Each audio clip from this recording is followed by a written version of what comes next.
Observe any modern pro-Israel rally, and you'll see a partnership written in stone, an unbreakable bond between the American evangelical movement and the Jewish state.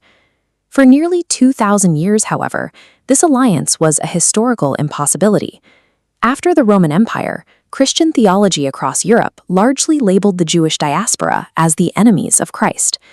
This accusation of deicide fueled centuries of state-sponsored violence, ghettos, and systematic expulsions that defined the Jewish experience in the West.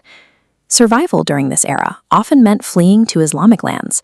When Caliph Umar captured Jerusalem, he reversed the Roman ban and invited Jewish families to return. Later, when Christian Spain launched the Inquisition, Sultan Bayezid II sent the Ottoman navy to rescue Jewish refugees, offering them citizenship and protection. Between the fall of Rome and the rise of modern Europe, the Jewish diaspora's centers of gravity shifted toward the east, where Islamic caliphates provided a level of legal stability and religious autonomy that was unavailable in the Christian world. The shift begins with the Christian reconquest of Spain. The new rulers offer Jews and Muslims a harsh ultimatum: abandon your religion or leave forever.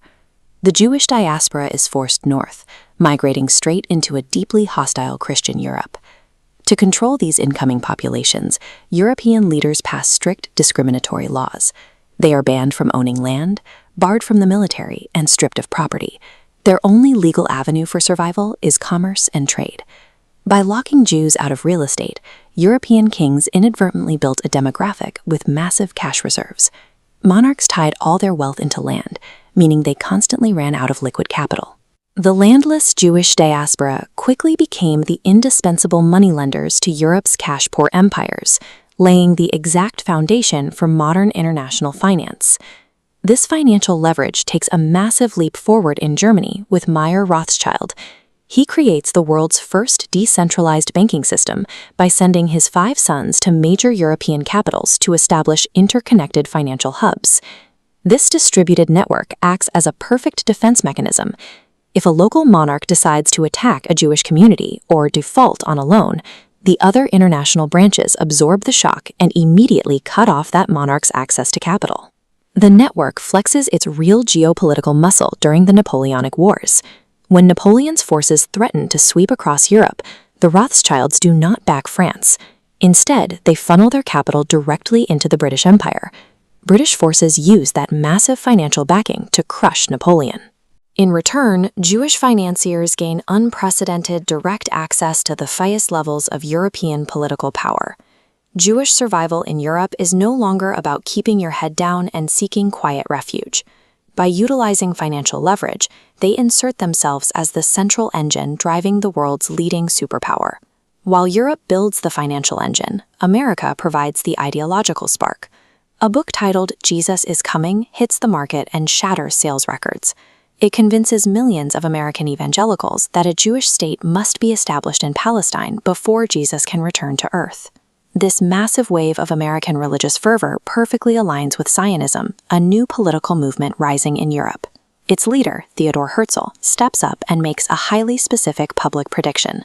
Within exactly 50 years, a Jewish state will exist in Palestine. Herzl initially tries to buy the land outright, but the Ottoman Sultan fiercely refuses to hand over Palestine. Recognizing a dead end, the Zionists pivot pragmatically.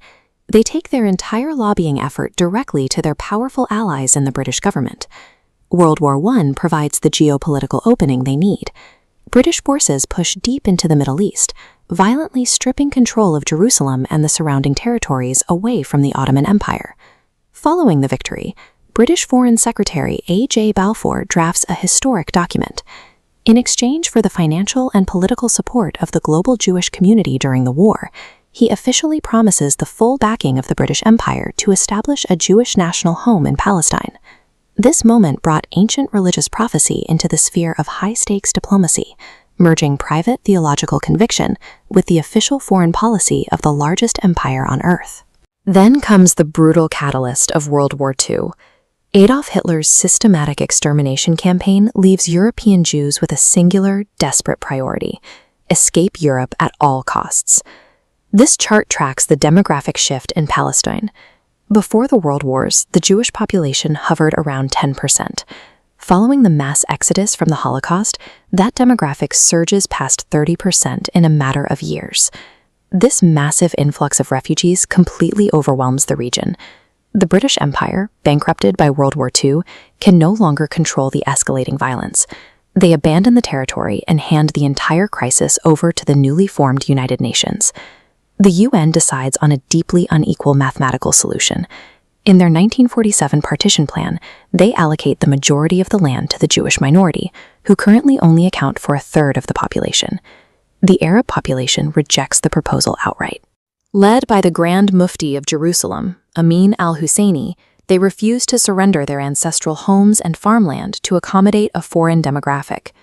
The United Nations attempted to resolve a deeply historical and emotional conflict by coldly drawing arbitrary lines on a map. That partition plan guaranteed a devastating war. The timeline runs out. Exactly 50 years after Herzl's prediction, David Ben-Gurion stands directly beneath Herzl's portrait and officially declares the independence of the State of Israel. Minutes later, the United States formally recognizes the new country. The very next day, neighboring Arab nations declare war. But Israel, utilizing immense logistical and military backing from Western superpowers, easily crushes the opposition. They win the war and quickly expand their borders far past the lines drawn by the UN. With the borders secured, the new government faces an immediate internal problem. The Arab population still vastly outnumbers them. To establish a permanent Jewish majority, Israel initiates a massive, violent campaign to force Palestinians out of their own villages. Hundreds of towns are systematically cleared. In a single year, approximately 800,000 Palestinian Muslims and Christians are expelled from their homes to make room for hundreds of thousands of incoming Jewish immigrants. The establishment of the modern State of Israel resulted from 2,000 years of financial strategy, imperial interests, and a relentless effort to permanently replace the region's original inhabitants.